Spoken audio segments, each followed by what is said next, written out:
അസ്സലാമു അലൈക്കും വറഹ്മത്തുള്ളാഹി വബറകാതുഹു. അൽഹംദുലില്ലാഹ് വസ്സലാത്തു വസ്സലാമു അലാ റസൂലില്ലാഹ് വഅലാ ആലിഹി വസഹ്ബിഹി അജ്മഈൻ. അമ്മാ ബഅദ്. സഹോദരങ്ങളെ, അല്ലാഹു സുബ്ഹാനഹു വ തആല ഖുർആനിൽ ആവർത്തിക്കപ്പെട്ടിട്ടുള്ള ഒരു ആയത്താണ് ഇത്തഖുല്ലാഹ് വഖൂലു ഖൗലൻ സദീദ. അള്ളാഹുവിനെ ഭയപ്പെടുക, നല്ലത് പറയുക. അപ്പോൾ മനുഷ്യൻ മറന്നു പോകുന്ന സ്വഭാവക്കാരനായതുകൊണ്ട് എല്ലാ വെള്ളിയാഴ്ചയും മിമ്പറിൽ കൂടെ ഈ കൽപ്പന, അള്ളാഹുവിൻ്റെ ഈ കൽപ്പന നമ്മളെ ഓർമ്മിപ്പിക്കാറുണ്ട്. ഇത്തഖുല്ലാഹ് വഖൂലു ഖൗലൻ സദീദ, അള്ളാഹുവിനെ ഭയപ്പെടുക, നല്ലത് പറയുക. ഈ നല്ലത് പറയുക എന്നുള്ളതൊരു ക്വാളിറ്റിയാണ്. ആ ഒരു ക്വാളിറ്റി എല്ലാവരിലും ഉണ്ടാകാറില്ല.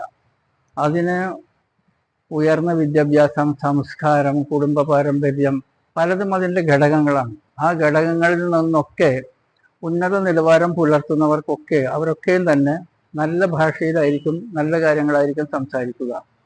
നമ്മളൊരു വിഷയം അവതരിപ്പിക്കുകയാണെന്നുണ്ടെങ്കിൽ, വിഷയം അവതരിപ്പിച്ചു കഴിഞ്ഞാൽ, ഒരു ഉദാഹരണം പറയുകയാണെന്നുണ്ടെങ്കിൽ, കുറേ നാളുകളായിട്ട്, കഴിഞ്ഞ കുറേ നാളുകൾ വരെ, കഴിഞ്ഞ ഒരു മാസം മുൻപ് വരെ, വർഷങ്ങളായി എന്നോട് പല വിഷയങ്ങളും വാട്സപ്പ് വഴി ആ ഡോക്യുമെൻ്റ്, ഈ ഡോക്യുമെൻ്റ്, ഈ വീഡിയോ ഒക്കെ പറയുമ്പോൾ അതൊക്കെ അയച്ചു കൊടുക്കുന്ന ഒരു വ്യക്തി, അദ്ദേഹം വന്നിട്ട് കമൻറ്റ് ചെയ്യുകയാണ്, നിൻ്റെ വാപ്പാക്ക്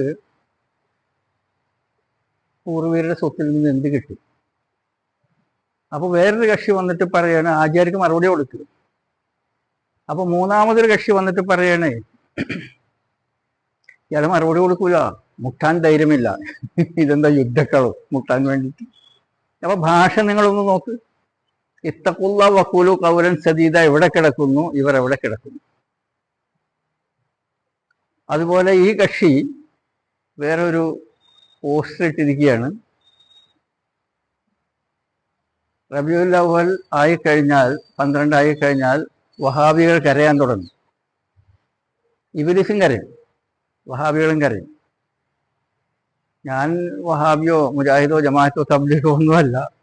എന്നിരുന്നാൽ തന്നെ പറയുകയാണ്, റബീഉൽ അവ്വൽ 12 ആയിക്കഴിഞ്ഞാൽ ഞാൻ സങ്കടപ്പെടാറുണ്ട്, ദുഃഖിക്കാറുണ്ട്, കരയാറുണ്ട്, കണ്ണിൽ നിന്ന് കണ്ണീരൊലിക്കാറുണ്ട്. കാരണം എൻ്റെ ഏറ്റവും പ്രിയപ്പെട്ടിട്ടുള്ള മുത്തുനബി സല്ലല്ലാഹു അലൈഹി വസല്ലം നബി വഫാത്തായ ദിവസമാണ് റബീഉൽ അവ്വൽ 12. മനസ്സിലായോ? അപ്പൊ സ്വാഭാവികമായിട്ടും നബിയെ സ്നേഹിക്കുന്നവർക്കറിയും. എന്നാൽ നിങ്ങൾ ഗൂഗിളിൽ സെർച്ച് ചെയ്ത് നോക്കൂ, വെൻ വാസ് മുഹമ്മദ് സല്ലല്ലാഹു അലൈഹി വസല്ലം ബോൺ. നിങ്ങൾക്ക് വ്യത്യസ്തമായ ഡേറ്റുകളാണ് കിട്ടുക. 8-ാം തീയതിയാണ്, 12-ാം തീയതിയാണ്, 15-ാം തീയതിയാണ്, 16-ാം തീയതിയാണ്, റബീഉൽ അവ്വൽ അല്ല എന്നൊക്കെ പറയുന്ന വ്യത്യസ്തമായ ഡേറ്റുകൾ കിട്ടും. എന്നാൽ ഒരു കാര്യം ഉറപ്പാണ്, നബി സല്ലല്ലാഹു അലൈഹി വസല്ലം വഫാത്തായത് റബീഉൽ അവ്വൽ 12-നാണ്. മനസ്സിലായോ? അപ്പൊ ദുഃഖമുണ്ടാവും.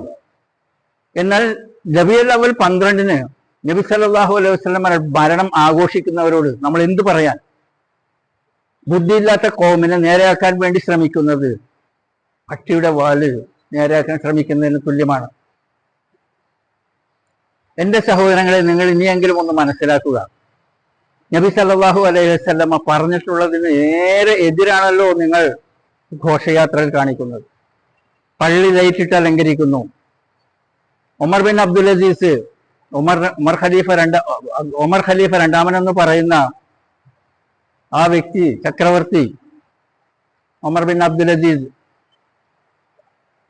അദ്ദേഹം കണക്കെഴുതിക്കൊണ്ടിരിക്കുകയാണ്. ബൈത്തുൽ മാലിന്റെ കണക്കെഴുതിക്കൊണ്ടിരിക്കുന്ന സമയത്ത് അദ്ദേഹത്തിന്റെ വീട്ടിൽ അദ്ദേഹത്തിന്റെ ഭാര്യ വരുന്നു, പറയുന്നു, എനിക്ക് ചില കാര്യങ്ങൾ പറയാനുണ്ട്.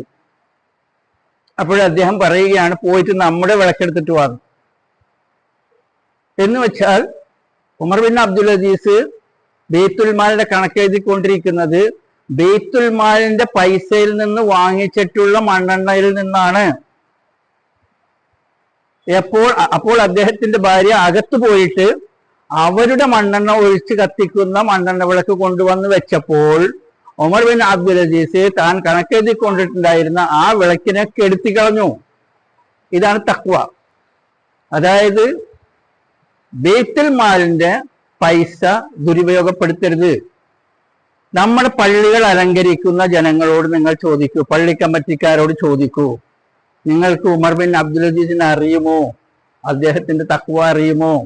നാട്ടുകാരുടെ പൈസ ഡൊണേഷനായി വാങ്ങിക്കൊണ്ട് ഈ ലൈറ്റൊക്കെ ഇട്ട് ഡെക്കറേറ്റ് ചെയ്യുന്നത് ഒരു ദിവസത്തേക്ക് വേണ്ടി, അത് കഴിഞ്ഞ് കുറച്ച് ദിവസങ്ങൾ കഴിയുമ്പോൾ ദൂരി വെക്കും. അടുത്ത വർഷമാകുമ്പോഴേക്കും കുറേയൊക്കെ ഫീസായി പോകും. ഒരുപാട് പൈസ ഈ ഫ്യൂസായി പോയിട്ടുള്ള ബൾബിന്റെ ഇനത്തിൽ ചെലവാകുന്നു. ഒരുപാട് ഇലക്ട്രിസിറ്റി ചെലവാകുന്നു. ബൈത്തുൽ മാലിന്റെ പൈസയാണ് ചെലവാക്കുന്നത്. സഹോദരങ്ങളെ, നിങ്ങളൊന്ന് ഉണരൂ. അല്ലാഹു സുബ്ഹാനഹു വ തആലയും റസൂലുള്ളാഹി സ്വല്ലല്ലാഹു അലൈഹി വസല്ലം പഠിപ്പിച്ചവിടത്ത് നിൽക്കൂ. നമ്മുടെ നബിയുടെ ജന്മദിനമാണ് എന്ന് പറഞ്ഞുകൊണ്ട് ഈ കാട്ടിക്കൂട്ടലുകൾക്കെല്ലാം ഇതിന് എന്താണ് ദീനിൽ തെളിവുള്ളത്? നബി സല്ലല്ലാഹു അലൈഹി വസല്ലമ വഫാത്തായിട്ട് 300 വർഷം വരെ ആരും ചെയ്യാത്ത ഈ കളികളൊക്കെ ക്രിസ്ത്യാനിസത്തിൽ നിന്ന് കടമെടുത്തിട്ടുള്ള ഈ കളികൾ കളിക്കുന്നത് നിങ്ങളൊന്ന് നിർത്തൂ. ചിന്തിക്കുന്നവർക്ക് ദൃഷ്ടാന്തമുണ്ട്. അത്രയും പറഞ്ഞുകൊണ്ട് ഞാൻ എൻ്റെ സംസാരം ഇവിടെ അവസാനിപ്പിക്കുന്നു. വാഖിർ ദഅ്വാനാ അൽഹംദുലില്ലാഹി റബ്ബിൽ ആലമീൻ. അസ്സലാമു അലൈക്കും വറഹ്മത്തുള്ളാഹി.